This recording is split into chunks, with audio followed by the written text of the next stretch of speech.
Bien, oremos y entramos con el tema. Señor, te damos gracias por esta tarde-noche. Gracias por tu palabra, por poder estudiarla. Te pedimos que todo lo que se diga y que todo lo que hagamos sea para tu honra y tu gloria, que tu nombre sea exaltado, y que nuestra vida sea edificada a través del estudio de tu palabra. En el nombre de Jesús. Amén. Hoy vamos a Juan, déjame ver si esto menciona.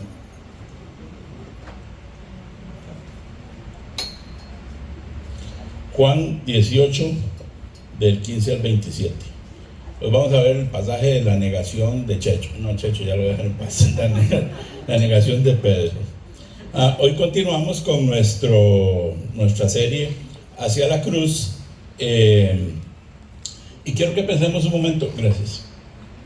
Quiero que pensemos un momento en el título tan adecuado de esta serie, que es Hacia la Cruz. Bueno, los que no han venido en las otras sesiones tal vez no saben de qué estamos hablando, pero estamos estudiando Juan y estamos viendo que Jesús acabó con sus discursos y ahora empieza el camino a la cruz. Pero cambiemos un momentito la perspectiva de ver a Jesús en la cruz sufriendo, lo cual es terrible. La crucifixión era, yo siempre he dicho que hay que estar enfermo de la cabeza para que a usted se le ocurra algo tan terrible como la crucifixión. Hay un escritor romano de tiempos de Cristo que es muy famoso y él decía, la crucifixión es una bestialidad. Hay que estar loco para que a usted se le ocurra hacerle eso a alguna persona. Entonces, la cruz es terrible, pero el camino a la cruz es terrible también. Es más, la cruz es terrible físicamente y psicológicamente también. Los crucificaban desnudos porque eso era una vergüenza, pero el camino a la cruz es también terrible y hoy quiero que apreciemos un poco de esto. Entonces, aunque nuestro personaje hoy va a ser Pedro, que es el que niega al Señor, veámoslo desde la perspectiva de Jesús. Sí, Pedro es el que lo niega, pero Jesús es el que está recibiendo unos golpes, no físicos, bueno, hay uno físico, pero unos golpes terribles. Entonces, todo lo que está pasando y todo lo que Jesús sabe que va a pasar, y uno de sus amigos íntimos lo niega.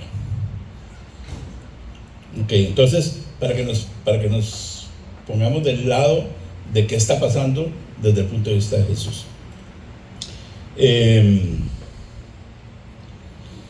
Este pasaje de la negación está en los 4 evangelios. Nosotros estamos estudiando Juan, pero entonces va a hacer referencia a los otros evangelios también para tener una panorámica de qué fue lo que ocurrió.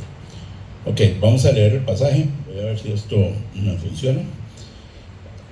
Dice, bueno, va para los que no están acostumbrados, ahí va a estar el texto. Si puede sacar su Biblia, bienísimo. Yo voy a leer en la versión de la Biblia de las Américas. Dice, y Simón Pedro seguía a Jesús y también otro discípulo. Este discípulo era conocido del sumo sacerdote y entró con Jesús al patio del sumo sacerdote.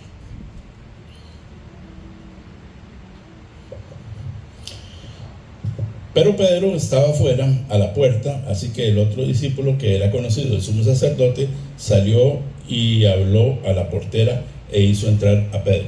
¿Vos podés avanzarlo ahí? Ok, gracias. Entonces la criada que cuidaba la puerta dijo a Pedro, ¿no eres tú también uno de los discípulos de este hombre? Y él dijo, no lo soy. Y los siervos y los alguaciles estaban de pie calentándose junto a unas brasas que habían encendido porque hacía frío. Y Pedro estaba también con ellos de pie y calentándose. Entonces el sumo sacerdote interrogó a Jesús acerca de sus discípulos y de sus enseñanzas. Jesús le respondió, yo he hablado al mundo abiertamente. Siempre enseñé en la sinagoga y en el templo, donde se reúnen todos los judíos, y nada he hablado en secreto. ¿Por qué me preguntas a mí? Pregúntales a los que han oído lo que hablé. He aquí, estos saben lo que he dicho. Cuando dijo esto, uno de los alguaciles que estaba cerca dio una bofetada a Jesús diciendo: ¿así respondes al sumo sacerdote? Entonces Jesús le respondió: si he hablado mal, da testimonio de lo que he hablado mal, pero si hablé bien, ¿por qué me pegas? Anás entonces le envió atado a Caifás, el sumo sacerdote. Simón Pedro estaba de pie, calentándose. Entonces le dijeron: ¿no eres tú también uno de sus discípulos? Él lo negó y dijo: no lo soy. Uno de los siervos del sumo sacerdote, que era pariente de aquel a quien Pedro le había cortado la oreja, dijo: ¿no te vi yo en el huerto con él? Y Pedro le negó otra vez, y al instante cantó el gallo. Bien, vamos a revisar versículo por versículo la escena para que nos armemos un cuadro de lo que está pasando.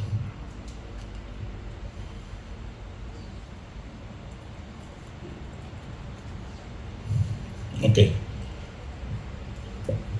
que no. Andrés, usted puede pasarla, por favor, cuando yo le diga. Gracias.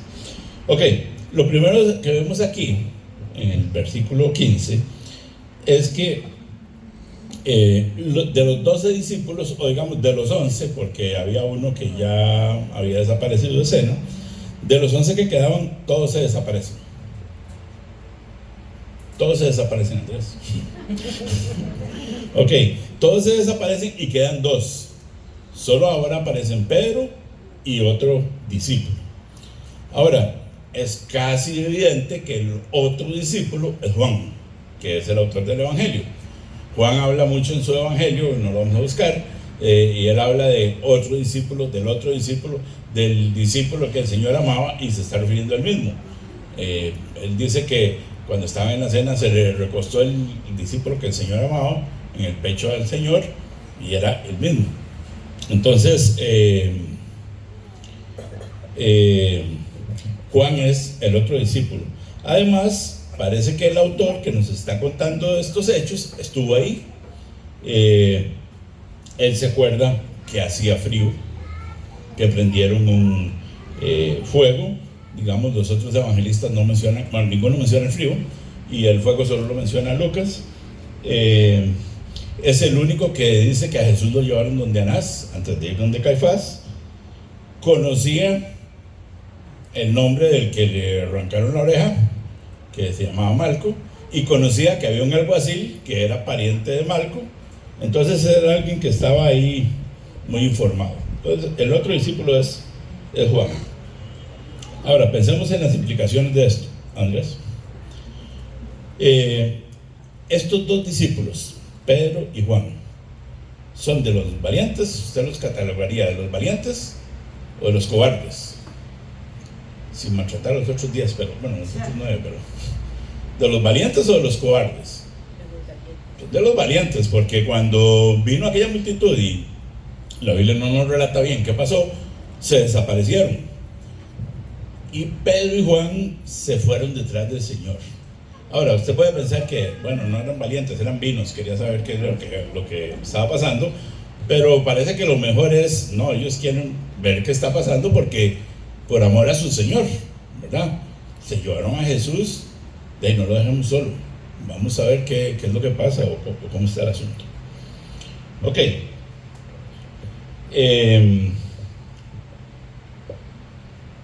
Bien,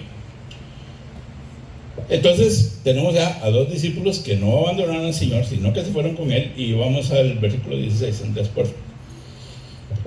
Entonces Juan nos dice que el otro discípulo, o sea que él, Juan, era conocido del sumo sacerdote, y entonces él puede hablar con una señora que es la encargada de ahí, una mujer que es la encargada de dejar entrar a la gente, y a Juan lo deja entrar porque es conocido.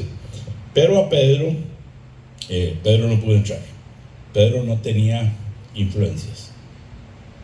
Sí, Pedro no tenía influencias. Ok, entonces, Andrés, avanzar por favor. Entonces Juan, que sí era conocido, fue y habló con esta señora y le dijo: oiga, ya Pedrito está afuera, necesito que me lo deje entrar.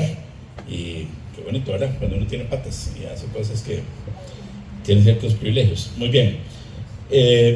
y Pedro puede entrar, pero imagínense la escena, hay un tumulto de gente, ¿verdad? Ahí están los guardias, los sirvientes, los alguaciles, 2 seguidores de Jesús, el burumbum que eso implicaba, y a Pedro lo dejan entrar, pero hay un problema, está usando patas, hay un problema. La señora, o la mujer que lo va a dejar entrar, no sé si lo reconoce, pero le dice: oiga, usted era de los que andaba con él, ¿verdad? Se me parece conocido. Y Andrés avanzarlo ahí, y Pedro lo niega por primera vez. Entonces, lo que era un privilegio para Pedro, que era entrar ahí donde no podía entrar cualquiera, un privilegio en el sentido de que usó influencias para entrar, empieza a funcionar mal, porque termina en la primera negación de Pedro. Entonces ella le dice: ¿usted es este? Y Pedro dice: no lo soy. Pero no sabemos si Jesús está oyendo eso o no, me imagino que no, pero el plan era de Juan y de Pedro, el plan era entrar al patio para ver qué pasaba, pero el plan se está echando a perder porque Pedro termina siendo incriminado, ¿verdad? Usted es de ellos. Y si decía que sí, pues había un problema. Estamos bien con el cuadro. Ok, vamos al versículo 18. En el versículo 18, como ya les dije, Juan nos cuenta, dale ahí, Andrés, Juan nos cuenta que hacía frío. Y piensen esto, nos ocurre muchas cosas. Cuando algo muy importante pasa en nuestra vida, usted se acuerda dónde estaba, ¿verdad? Yo me acuerdo cuando explotó el transbordador Challenger, yo estaba viéndolo por tele y en eso llegó mi mamá y tocó, y porque yo soy un fiebre para cosas esas, y entonces veo que estalló el Challenger, sí, lo estoy viendo aquí en vivo, qué increíble, no sé qué. Usted tendrá episodios de su vida así. Cuando las Torres Gemelas, yo también me acuerdo dónde estaba. Cuando se murió mi mamá, también me acuerdo todos los detalles de eso. Y aquí Juan está viviendo un episodio de su vida terrible, porque arrestaron a Jesús, y él se acuerda que esa noche estaba haciendo mucho frío. Es un detalle que no da a nosotros, porque seguramente nosotros no estuvieron ahí, habían huido, Mateo había huido, Lucas no sabemos de dónde apareció, porque ese ni era discípulo, y Marcos, en el Evangelio de Marcos también dice que había salido, si ustedes van y leen Marcos, salió chingo. Tenía un trapo y se lo quitaron y salió a correr a chingo. Entonces, chingote como decía mío. Entonces, ese detalle lo que nos dice es que Juan está acordando y tiene en su mente grabado qué fue lo que pasó esa noche. Ok. Pedro, por otro lado, dale Andrés, Pedro, por otro lado, está ahí con sus amigotes, ¿verdad? Entre comillas, con sus amigotes los guardas. Entonces están prendiendo un juego y Pedro está ahí calentándose, y aquí está el chaval que arrestó a Jesús, y aquí está el otro, y aquí está el otro, todos ahí calentándose, y Pedro está como tratando de que no me reconozcan, ¿verdad? Seguramente escuchaban lo que hablaban, lo que había pasado, pero ocultándose para que no lo descubrieran. Entonces imagínense la escena: aquí está el fuego, una noche no hay electricidad, entonces es oscuro, los reflejos del fuego, y mejor no digo mucho porque la van a agarrar conmigo. Entonces Pedro está un poco fuera de sí, ¿no? ¿Han visto en las películas cuando usted dice: pero ¿por qué va a hacer eso? Si va a salir mal. Bueno, pues Pedro estaba en algo parecido. Mejor, no sé, ya está en otro lado o algo así. Ok, entonces tenemos el escenario, ¿verdad? Pedro está calentándose, pero ahora Juan nos va a meter en un embrollo que voy a tratar de explicarles. Ok, este es un problema medio complicado. Entonces, si no me logro explicar, ustedes me dicen y yo explico de nuevo. Vamos al versículo 25. Ok. En ese versículo dice que estaba pues Pedro en pie. Y lo que quiero que noten es ese pues que está ahí, que está en Reina Valera, en la versión Reina Valera, porque en ese versículo 25 Juan retoma la historia. Estábamos en el versículo 18, donde está Pedro calentándose, y después vienen del 19 al 24, eso es como un paréntesis, y en el 25 sigue el relato. Sí, estamos ubicados ahí. Hasta el 18 Pedro está calentándose, después Juan nos va a contar una cosa que ahora vamos a ver, y después en el 25 dice, y Pedro estaba calentándose, y entonces sigue contando. Ok. Entonces tenemos ahí un paréntesis. Los versículos 19 al 24 son un paréntesis en la narración. En el versículo 19, Andrés, gracias, empieza diciendo que el sumo sacerdote interrogó a Jesús. El sumo sacerdote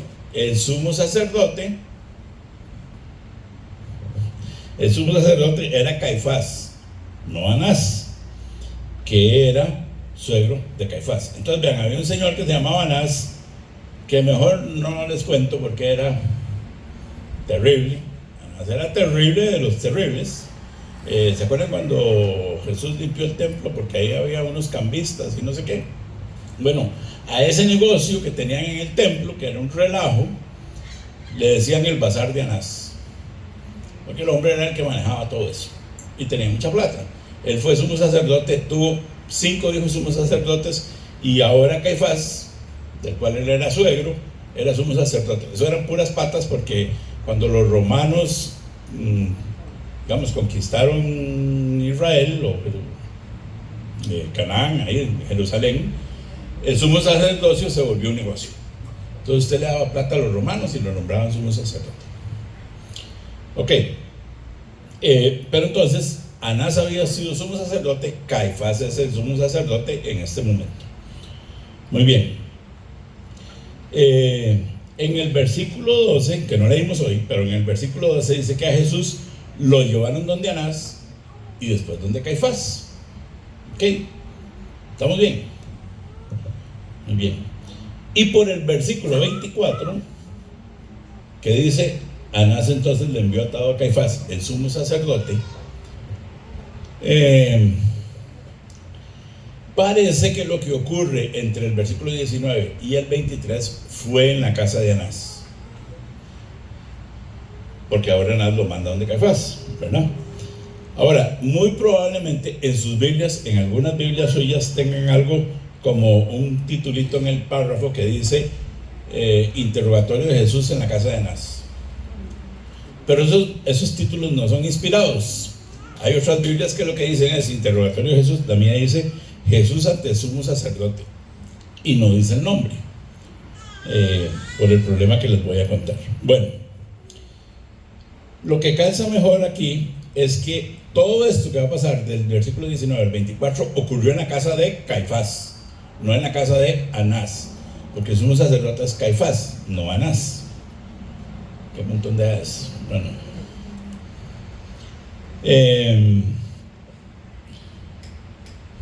ahora usted está pensando, el versículo 24 dice que lo mandaron de Anás donde Caifás al final del interrogatorio, pero una posible mejor traducción, o no voy a decir mejor, una posible traducción de ese versículo es así: Anás lo había enviado donde Caifás. Los que llevaron el curso de interpretación se acuerdan de un manual de figuras de edición. Si busca ese pasaje, ahí está esa aclaración. Entonces, lo que quiero convencerlos, o que estoy tratando de que veamos, es que Pedro está calentándose, ¿se acuerdan? Lo dejamos ahí en el versículo 18, y ahora viene un relato de un interrogatorio de Jesús en la casa del sumo sacerdote, pero no es la casa de Anás, es la casa de Caifás. ¿Ok? Y lo otro que tengo que decir, de ley Andrés, es que los otros 3 evangelistas, porque para no tener problemas, los otros 3 evangelistas relatan la negación de Pedro en la casa de Caifás, no en la casa de Anás. Entonces ya ahora tenemos a los 4 ahí. Ok, entonces vamos al versículo 19. Bien. Aquí en el versículo 19, cuando uno lee esto así, parece como que no es tan importante en el relato, pero sí es muy importante. Y otra vez, pensemos en Jesús. no en Pedro, en Jesús.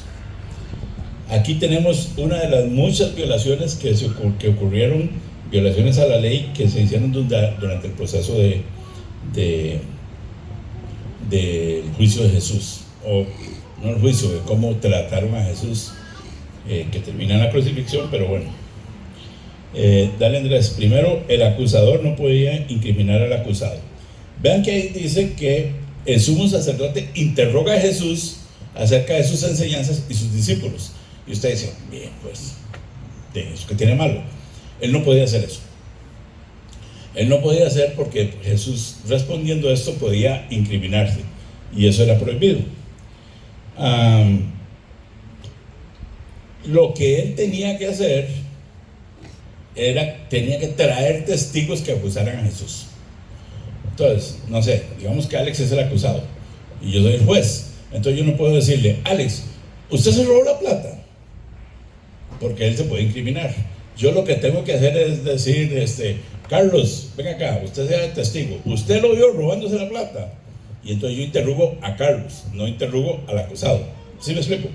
Cuando él está haciendo esto, está interrogando al acusado. Eso era prohibido. Ok. Y por otro lado, dale ahí, Andrés, tengamos en mente que se entendía que los falsos profetas enseñaban en secreto y los verdaderos maestros enseñaban en público.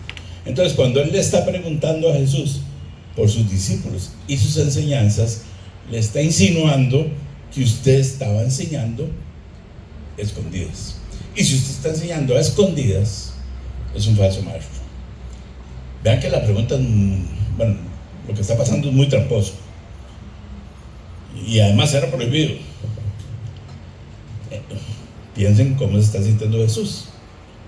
Este señor que me está interrogando, que es el sumo sacerdote, no tiene derecho a tratarme así, no puede tratarme así, es prohibido que haga lo que está haciendo. Además no se puede hacer un juicio en la noche, pero bueno, eso es otro tema. Ok.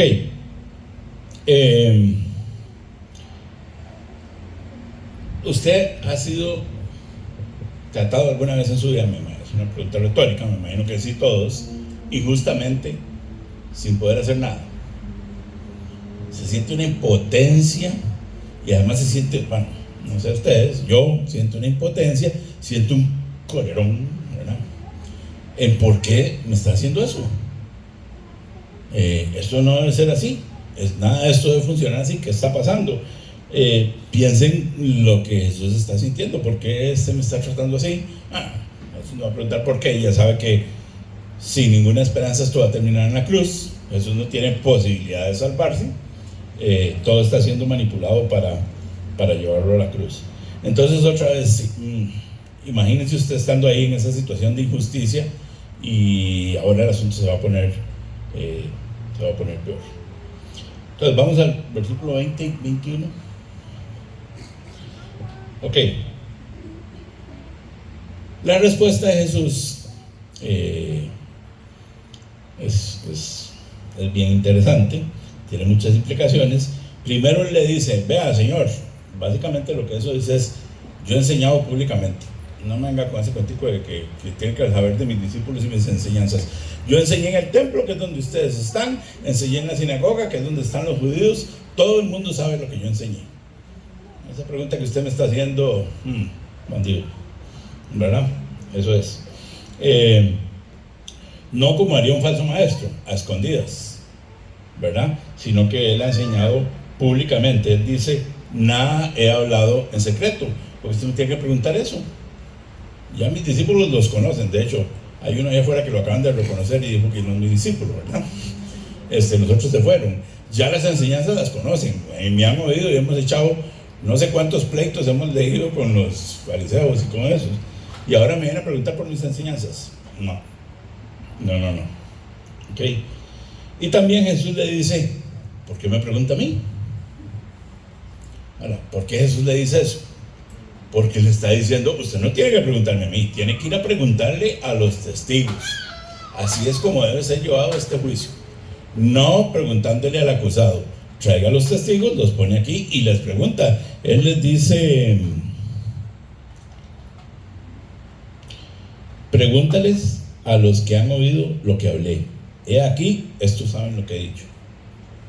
O sea, traiga los testigos y conversamos, ¿verdad? Entonces, vean que la respuesta de Jesús tiene muchas implicaciones, aunque se ve ahí como sencilla, muchas implicaciones en cómo es que el juicio tenía que ser llevado, o el interrogatorio tenía que ser llevado. Vamos al versículo 22. Y aquí es donde este simpático de los alguaciles le mete una bofetada a Jesús. Al escuchar la respuesta de Jesús, él sabe lo que está pasando, sabe más que nosotros lo que está pasando. No le gusta y lo que hace es meterle un manazo a Jesús. Él entiende que prácticamente Jesús le está dando clases al sumo sacerdote de cómo hacer su trabajo, que debería conocerlo, por cierto. Entonces, al hombre no le gusta. Y lo que hace es abofetear a Jesús, y golpear a un prisionero también era prohibido. No podían golpear a un prisionero. Entonces, otra vez, piensen en Jesús que está ahí con todas esas injusticias, y este viene y le mete un manazo adicional. Ese golpe además era una humillación, era muy humillante, y por supuesto era otra injusticia, ¿verdad? Más siendo que Jesús tenía razón, era más injusto porque lo está golpeando, ¿verdad? Que es lo que va a pasar en el versículo siguiente. Pero otra vez, entonces, piensen en todos los detalles desde el punto de vista de Jesús. A Jesús lo están humillando, a Jesús lo están maltratando, a Jesús lo están tratando injustamente. Esto lo va a llevar a la cruz, sí, pero todas estas partes, ¿cómo lo golpearían a uno estando en esa situación? ¿Verdad? Vamos al versículo 23. La respuesta, uno de mis versículos favoritos de la Biblia, porque la respuesta de Jesús es impresionante. Y jalen para su saco aquí. Cuando alguien en una discusión a usted lo ataca directamente, es porque esa persona perdió la discusión. Eso es parte de uno de los cursos de las falacias y todo eso.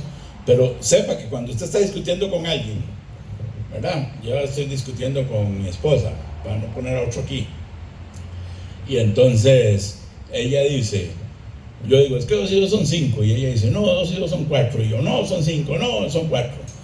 Es que vea, sumemos con la calculadora y da 4.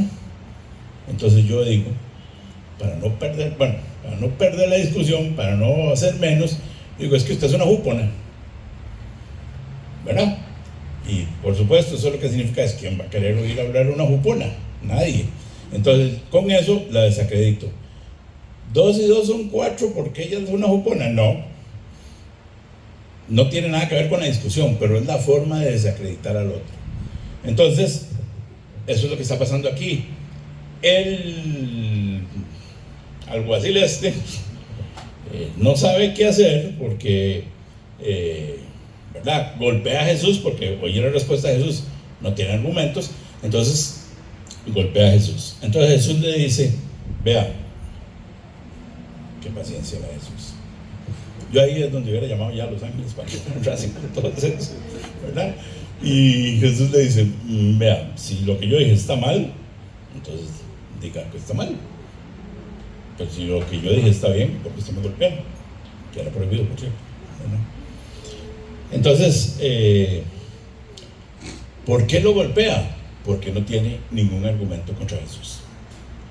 Eso nos muestra otra vez la situación en que está Jesús. Es como las discusiones que ocurren hoy en día. La lógica se dejó de lado. Y entonces oye las tonterías ahí a borbollones y repetidas 1000 veces, y la gente se la cree. Entonces, ella no tiene ningún argumento, el sumo sacerdote no tiene ningún argumento, no hace nada tampoco, debe haber prohibido que lo golpeara. Entonces, antes de perder una discusión, mejor meterle un manazo al otro, ¿verdad? No hagan eso. Eso lo hacemos cuando perdemos unas discusiones. Le metemos un manazo al otro. Esto es otra injusticia. Versículo 24, aquí no voy a detenerme mucho, ya lo vimos, que es que Anás había enviado a Jesús a Caifás. Entonces, la historia como nos la cuenta Juan es la primera negación en el patio de la casa de Caifás, el relato del interrogatorio de Jesús en la casa de Caifás, la nota de que Anás lo había enviado donde Caifás, y después sigue el relato con las otras dos negaciones. Y ahí vamos ahora al versículo 25. Sí. Ok. Entonces, como les decía, Juan dice, bueno, tenemos otra vez a Pedro en pie calentándose. Va a retomar el relato que viene del versículo 18, está cerrando el paréntesis. Y entonces, otra vez, Pedro está calentándose, volvamos a la acción, olvidémonos del interrogatorio, volvamos a la acción, Pedro está calentándose y alguien le pregunta, dale Andrés, algo muy parecido a lo que le preguntó a la mujer, ¿es usted uno de sus discípulos? ¿Verdad? Y él vuelve a negarlo con una respuesta muy parecida, según nos lo cuenta Juan, y él dice, no lo soy. Si usted revisa los versículos anteriores, cuando le preguntaron la primera vez, él dijo, no lo soy, también, las mismas palabras. Pero es que vean, si usted quiere tener un buen amigo en su vida, consígase uno como Juan. Juan es el apóstol del amor, ¿verdad? Juan después habla en sus cartas del amor, y Juan es muy buena gente. Entonces no quiere maltratar a su amigo Pedro, que estuvo ese día metido en ese embrollo. No está ocultando nada, está diciendo que sí lo negó, pero él dice que Pedro contestó, no lo soy. Está bien, no es que eso sea mentira. Pero si usted va donde Mateo, y dice, y otra vez él lo negó con juramento, yo no conozco a ese hombre, Mateo no es tan buena gente con Pedro como Juan, no es tan misericordioso. Vean que él dice que él negó con juramento. Eso es un poco distinto a no lo soy, ¿verdad? Es negó con juramento, y muy probablemente un juramento se hacía por Dios. Entonces piensen en Pedro negando al Señor por el Señor mismo, ¿verdad? Le juro por Dios que yo no lo conozco. El asunto es mucho más serio. Y además, Mateo nos dice que no es que no conoce a Jesús, sino es que no conoce a, ¿qué dice ahí? A ese hombre. Ya Jesús no tiene nombre. Es rudo, ¿verdad? Eso es rudo, no sé, yo me imagino, no sé, una hija mía, Tatiana, y que me diga, ¿y esa es su hija? Yo conozco a esa muchacha. No es mi hija, yo le puse ese nombre y ahora, ¿verdad? ¿Sí me entienden? ¿Sí se saborea lo que está pasando? O sea, ya Pedro está cayendo en lo más bajo. O sea, ya Jesús no es mi amigo, Jesús no es mi Señor, Jesús no es el Mesías, Jesús no es el Hijo de Dios, Cristo, el Hijo del Dios viviente, ¿verdad? Como le dijo una vez, sino que ahora es ese hombre, no lo conozco. Otra vez les digo, no sé si Jesús está oyendo esto o no, que la Biblia no dice, pero es terrible. Es terrible para Jesús, bueno, es terrible para Pedro, pero es terrible para Jesús. Su amigo ahora ya ni quiere mencionar su nombre. Todos entendemos que Pedro está asustado y lo que sea, pero esto no tiene salida buena, o no tiene justificación. Vamos al 26 y el 27, y ahí dice que uno de los siervos del sumo sacerdote, que Juan dice que es pariente de Marcos. Vean esta escena, es impresionante.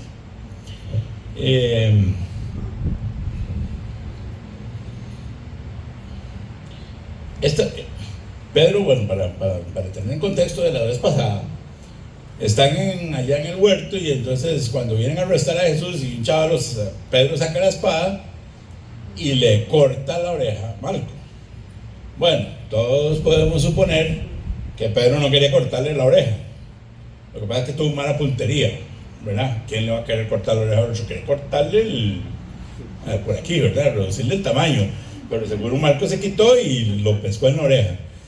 Y el Señor lo calma, Pedrito, respira hondo y sana al hombre, ¿verdad? Ok. Muy bien, ahora viene Juan y nos dice que este pariente le pregunta, yo te vi en el huerto con él, ¿verdad? Le dice literalmente, no te vi yo en el huerto con él. Ahora, Pedro, póngame ahí, Andrés. Pedro, dígame una cosa. Usted se le ocurre que el hombre, imagínese la escena, usted está con su hermano, con su primo, con su tío, con quien sea, y alguien viene y trata de matar a su tío, ahí delante suyo. Seguro que usted se le va a olvidar la cara de esa persona. Por supuesto, le queda grabada, ¿verdad? Y entonces viene y le dice, usted estaba... Y Pedro lo niega. Se lo puede negar a quien quiera, pero a no, porque no se va a olvidar de usted, Pedro, jamás se va a olvidar de usted, porque usted trató de matar al pariente de él. Pero bueno, Pedro está desesperado, ¿verdad? Y niega otra vez, pero si ustedes ven, Juan dice que, y Pedro lo negó otra vez y al instante cantó al gallo, y se acabó el pasaje. Pero vamos a buscar en los otros evangelios. Mateo y Marcos nos dicen que él comenzó a maldecir y a jurar. Pedro está desesperado, ya lo está reconociendo, el que de todos más lo va a reconocer porque es el pariente del que Pedro trató de matar.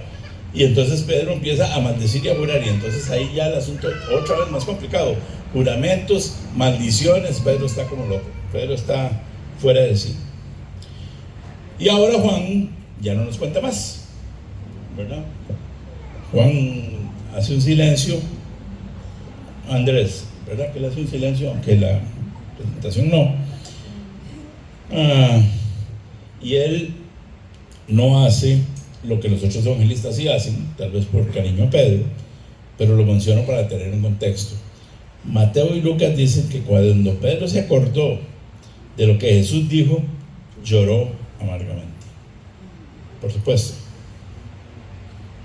¿Cómo se pudo haber sentido Pedro cuando canta el gallo, se acuerda de lo que Jesús le dijo hace, no sé, 6 horas y se da cuenta que lo negó 3 veces? Pero acuérdense del contexto cuando Jesús le dice eso.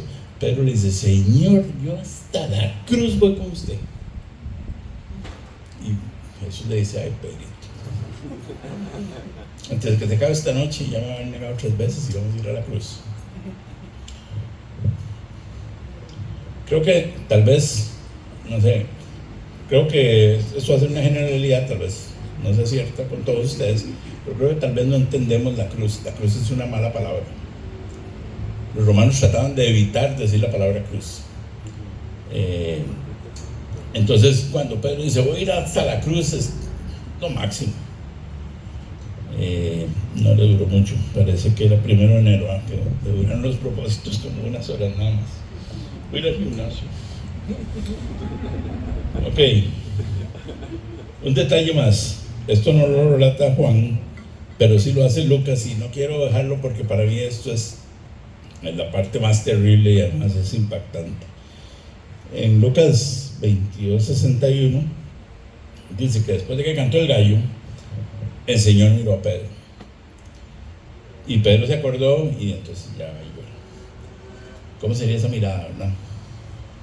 O sea, en ese momento canta el gallo y él, no sé, se encontraron las miradas. Sí,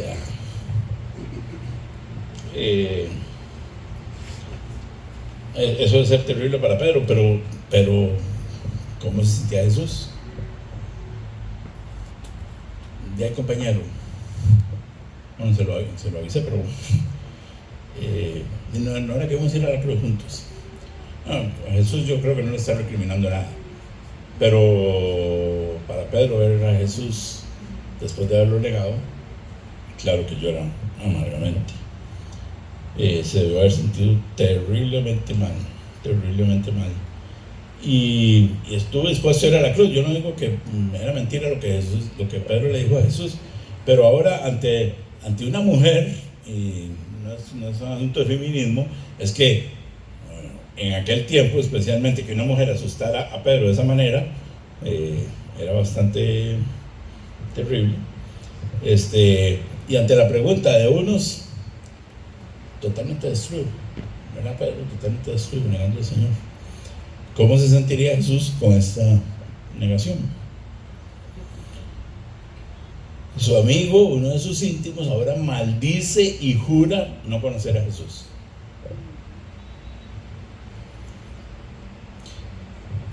Yo cuando leí el pasaje casi se siente la soledad de Jesús. Ahí estoy solo, rodeado de enemigos, y los dos que andan ahí, soplas de los dos amigos, lo niegan. La soledad de abandono. Ahora que decían de que un mensajito o algo así, ¿verdad? No están en esa situación, gracias a Dios. La situación de abandono de Jesús.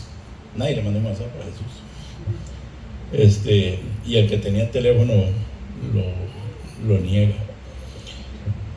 Es terrible, y es el inicio del camino hacia la cruz. Quiero decir que yo no creo que Jesús volviera a ver a Pedro como, te lo dije, Pedro. Creo que no, sino como una mirada de misericordia. Pedrito, vamos a tener que seguir adelante, ¿verdad?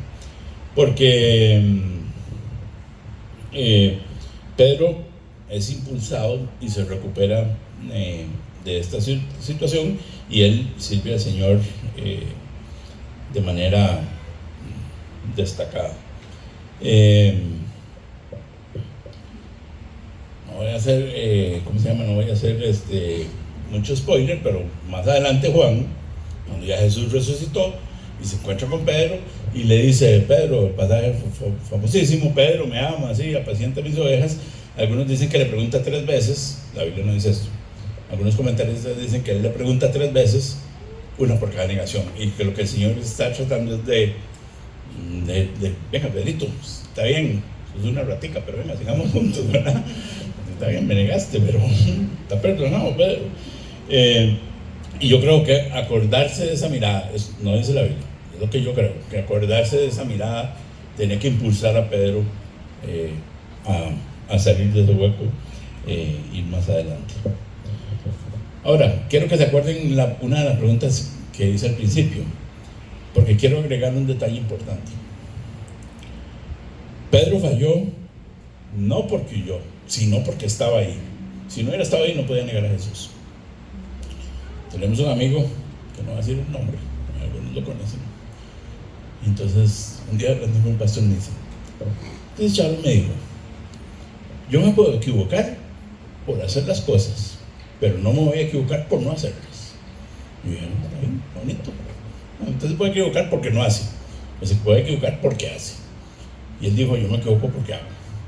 Entonces Pedro negó a Jesús, pero lo negó no porque había salido en carrera con nosotros, sino porque trataba de estar cerca de Jesús. Para que no seamos tan malitos con Pedro, quiero sacar unas conclusiones.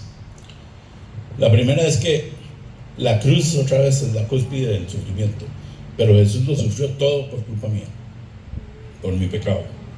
La cruz, la vergüenza, el abandono, la soledad y todas las demás cosas que a usted se le antojen, por ahí van a estar en los evangelios. Esto era el principio solamente, lo peor estaba por venir. Y como siempre digo, y entonces quiero decirlo otra vez, lo peor de estas horas, desde que Jesús es arrestado hasta que está en la cruz, es que si nos hubiera pasado a cualquiera de nosotros, no lo hubiéramos podido evitar. Pero Jesús en cualquier momento dice: hasta aquí llegamos. Si aborta la misión, ¿por qué yo voy a seguir en esto? Yo siempre digo, esto no es el pasaje de hoy, que cuando estaba en la cruz y le decían: oiga, si es el Hijo de Dios se baja, yo me hubiera bajado. Y el primero que me suena es a ese, ¿verdad? Por estar de bocón. Y después pónganme en fila a todos los sumos sacerdotes, a todos los fariseos, y pongo orden en 2. Pero entonces, ¿dónde quedaba nuestra redención? Entonces yo otra vez quiero que noten eso. El proceso es horrible, pero si me pasa a mí no puedo hacer nada. Pero lo peor de eso es tener en sus manos el poder de decir, no, ya, hasta aquí llegamos, ya ese es el colmo de lo que me están haciendo, ¿verdad? Él continuó por amor a nosotros. Es una barbaridad tratar de agregarle algo a ese sacrificio. Es una barbaridad despreciar ese sacrificio. Como han dicho algunos, pero dijo un chaval una vez, pues si Dios existe, que se haga hombre y se muestre, que se nos muestre, dijo. Y entonces otro dijo, sí, no, ya lo hizo y lo crucificaron. La segunda vez no va a venir así. Ok, entonces Jesús lo sufrió todo por mi pecado, por amor a mí y a ustedes.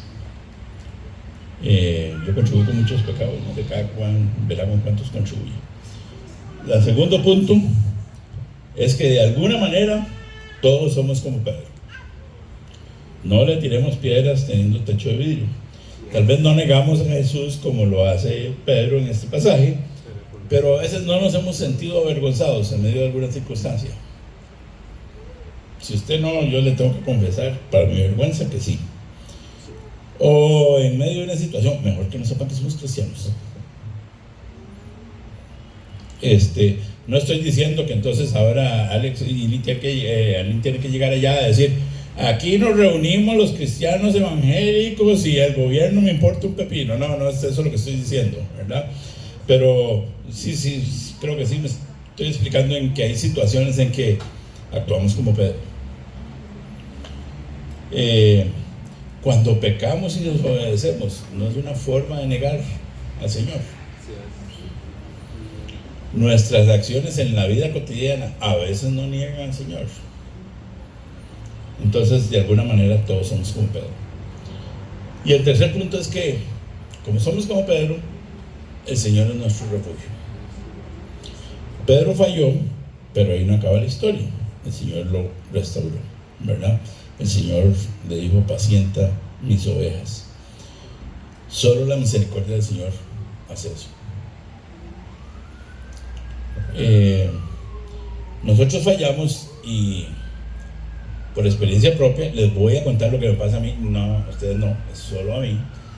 Pero cuando uno comete un error, o cuando uno falla, o cuando uno peca, la primera reacción es alejarse del Señor, ¿sí o no? Entonces nos peleamos en la casa, entonces no vamos a la iglesia. Hermanos, ese es el primer error, fue pecar. Ese es el segundo error. En esos momentos es cuando hay que ir donde el Señor, agarrarse desesperadamente a Él, con su vergüenza, con su culpabilidad, con su... Si quiere, haga como Pedro, llore amargamente, pero no salga en carrera. Busque al Señor. Él es nuestro refugio. Tenemos un Dios misericordioso y podemos encontrarlo en medio de la situación más terrible que usted se le ocurra. Pedro maldijo, juró y todo, y el Señor lo restauró. Si usted está en la peor situación, el Señor sigue siendo la solución. No salga en carrera. No salga en carrera lejos del Señor. Salga en carrera hacia el Señor, que Él los espera con los brazos abiertos, porque tenemos un Dios maravilloso. Que el Señor los bendiga.